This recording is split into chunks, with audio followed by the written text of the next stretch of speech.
వాళ్ళ ముషోలు పెట్టుకున్నారు ఆ పక్కకు పక్కబా. Happy birthday happy birthday happy birthday ఈపీ గారు.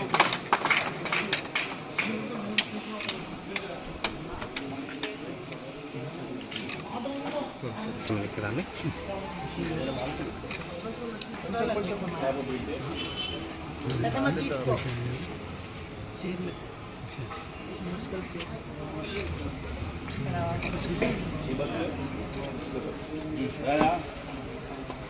ఎప్పుడు పెట్టేదిలే.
కడప పార్లమెంట్ సభ్యులు మా ఆత్మీయ సోదరుడు అవినాష్ రెడ్డి గారి జన్మదిన సందర్భంగా ప్రొద్దుటూరు నియోజకవర్గ వైఎస్ఆర్ కాంగ్రెస్ పార్టీ వైపు నుంచి మా అందరి వైపు నుంచి ఆయనకు హృదయపూర్వకమైనటువంటి జన్మదిన శుభాకాంక్షలు తెలియజేస్తూ ఉన్నాం. జన్మదిన శుభాకాంక్షలు తెలియజేయడమే కాకుండా వారి సంపూర్ణ ఆరోగ్యాన్ని, ఆయుష్ను, యశస్సును కలిగి ప్రజాసేవలో ఉన్నత శిఖరాలను అధిరోహించాలని, జిల్లా వ్యాప్తంగా ప్రజలందరికీ అందుబాటులో ఉండి మేలు చేయాలని, అందుకు కావలసినటువంటి మానసిక శారీరక శక్తిని, అవకాశాలను ఆ పరమేశ్వరుడు సోదరుడు అవినాష్ రెడ్డికి ఇవ్వాలని చెప్పి మనస్ఫూర్తిగా ఆ శివపార్వతులను ప్రార్థన చేస్తూ ఉన్నాం. ఆ ఈశ్వరునికి ప్రార్థన చేయడమే కాకుండా వారు నిండు 100 సంవత్సరాలు సంపూర్ణమైనటువంటి ఆరోగ్యంతో ఆయుష్ను కలిగి జీవించాలని చెప్పి మనస్ఫూర్తిగా భగవంతుని ప్రార్థిస్తూ ఉన్నాం. వారి నాయకత్వంలో ఈ కడప జిల్లాను అభివృద్ధి చేసుకునే విషయంలో కానీ, ప్రతిపక్ష పార్టీ పార్లమెంటు సభ్యులుగా ఆయన ఉన్న సందర్భంలో ఆయన నాయకత్వాన్ని బలపరిచే విషయంలో కానీ, వైఎస్ఆర్ కాంగ్రెస్ పార్టీ ప్రొద్దుటూరు నియోజకవర్గం శ్రేణులందరూ కూడా సంపూర్ణమైనటువంటి విశ్వాసంతో ఆయన వెంట నడవడానికి సంసిద్ధంగా ఉన్నాం. జరగబోయే 4.5 సంవత్సర కాలంలో ప్రతిపక్ష పార్టీ నాయకులుగా ఆయన తీసుకోబోయే నిర్ణయాలకు, ప్రజా సంక్షేమం కోసం ప్రభుత్వం పైన ఒత్తిడి చేసే కార్యక్రమంలో ఆయన తీసుకునే ఉద్యమాల కోసం ప్రొద్దుటూరు నియోజకవర్గం ఎప్పుడు కూడా ముందు వరుసలోనే ఉంటుందని చెప్పి నేను మనస్ఫూర్తిగా విశ్వసిస్తూ ఉన్నా, మాట ఇస్తూ ఉన్నా సోదరుడు అవినాష్ రెడ్డి గారికి.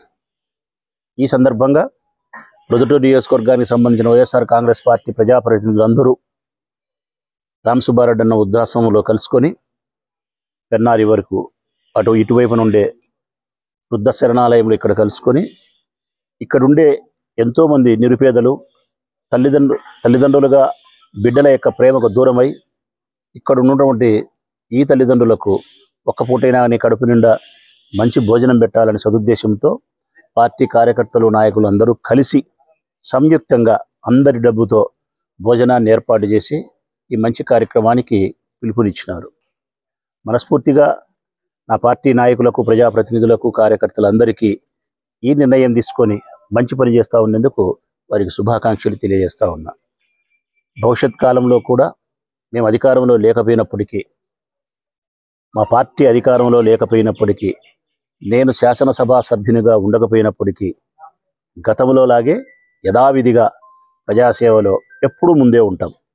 ఈ ప్రొద్దుటూరు నియోజకవర్గ ప్రజల యొక్క మౌలిక వసతుల సమకూర్పున కోసం కానీ, వారి హక్కులను పరిరక్షించే విషయంలో కానీ, వారి అవసరాలను తీర్చే విషయంలో కానీ, వారి ఆపద సమయంలో రక్షించడం కోసం కానీ, ధైర్యం ఇవ్వాల్సిన సందర్భంలో వారికి ధైర్యాన్ని ఇచ్చే సందర్భంలో కానీ, ఒక్కటేమిటి, శ్వాస ఉన్నంత వరకు ఈ ప్రొద్దుటూరు నియోజకవర్గ ప్రజల యొక్క సంతోషం కోసం వైఎస్ఆర్ కాంగ్రెస్ పార్టీ ప్రొద్దుటూరు నియోజకవర్గ శ్రేణులైనటువంటి నా చెల్లెళ్ళు, నా తమ్ముళ్ళు, నేను అవిశ్రాంతంగా అహర్నిశలు జీవితం ఉన్నంత వరకు కూడా ఈ ఊరి ప్రజల కోసమే పనిచేస్తాం.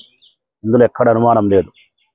ఇంకా చెప్పాలంటే మేము అధికార పార్టీ సభ్యులుగా ఉన్నప్పుడు చేసిన దానికంటే ఇప్పుడు అధికారంలో లేనప్పుడు, మా పక్షాన పదవి లేనప్పుడు, ఈ సందర్భంలోనే ప్రజల పక్షాన ఇంకా ఎక్కువ గట్టిగా మాట్లాడతాం, కొట్లాడతాం. అయితే ఇంకా ఇది సమయం కాదు కాబట్టి, 3 నెలల వ్యవధే కాబట్టి ఇంకా కొంతకాలం ఆగాలని చెప్పి నేనైతే ఆగి ఉండా. ఎందుకంటే కనీసం అంటే వారు ఒక 6 నెలలైనా సంవత్సరం అనుకున్నాం. మరి సంవత్సరం కూడా అవకాశం ఇచ్చే పరిస్థితి కనిపించలే. ప్రజా సమస్యలు రోజు రోజుకు పెరిగిపోతూ ఉన్నాయి. రోజు రోజుకు ప్రజల అవసరాలను ప్రభుత్వము నిర్లక్ష్యం చేస్తూ వస్తూ ఉంది. రోజు రోజుకు అధికారంలోకి వచ్చినటువంటి ఈ తెలుగుదేశం పార్టీ వారిచ్చిన హామీలను విస్మరించి ప్రవర్తిస్తూ ఉన్నారు. ప్రజలలో అసహనము, వ్యతిరేకత బాగా ప్రారంభమైంది. ప్రతి ఇంటిలోను కానీ, ప్రతి వ్యాపార సంస్థలో కానీ, ప్రతి బయట టీ బంకు దగ్గర కానీ, ప్రతి సెంటర్లలో కానీ వారిచ్చిన సూపర్ 6ను అమలు చేయకపోయినందుకు కానీ, అందరికీ అమ్మఒడి ఇస్తామని చెప్పి ఒక్కరికి కూడా ఇవ్వకపోయే విషయంలో కానీ, ప్రతి మహిళకు 1500 రూపాయలు ఇస్తామనే విషయంలో కానీ, 50 సంవత్సరాలు నిండిన వారికి బీసీలకు పెన్షన్ ఇస్తామనే విషయంలో ఇవ్వకపోవడంలో కానీ, ఇసుకను ఎక్కువ ధరకు విక్రయించే పరిస్థితి కానీ, ఇసుకను అక్రమంగా తరలించే పరిస్థితి కానీ, ఒకటేమిటి, ఎన్నికలకు ముందు వారు చెప్పిన ఏ హామీలను ఇంకా ప్రజలకు అందించే విషయంలో ఈ ప్రభుత్వం విఫలమైందని చెప్పి ప్రజలు భావిస్తూ ఉన్నారు. వ్యతిరేకత ధోరణి ప్రదర్శిస్తూ ఉన్నారు. అయితే అది మరింత ఎక్కువ కావాలా.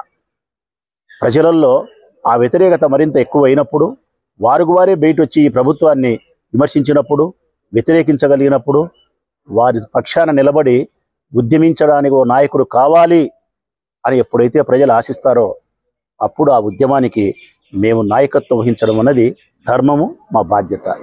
అంతవరకు ప్రజల కోసము, ఈ అసమర్థత ప్రభుత్వం చేసే పనుల కోసం ఎదురు చూస్తూ మరికొంతకాలం ఉంటాం. సమయం సందర్భం వచ్చినప్పుడు తప్పనిసరిగా ప్రజాక్షేత్రంలో ప్రజల పక్షాన తప్పనిసరిగా ఉంటామని చెప్పి ఈ నియోజకవర్గ ప్రజలకు మాట ఇస్తూ సెలవు.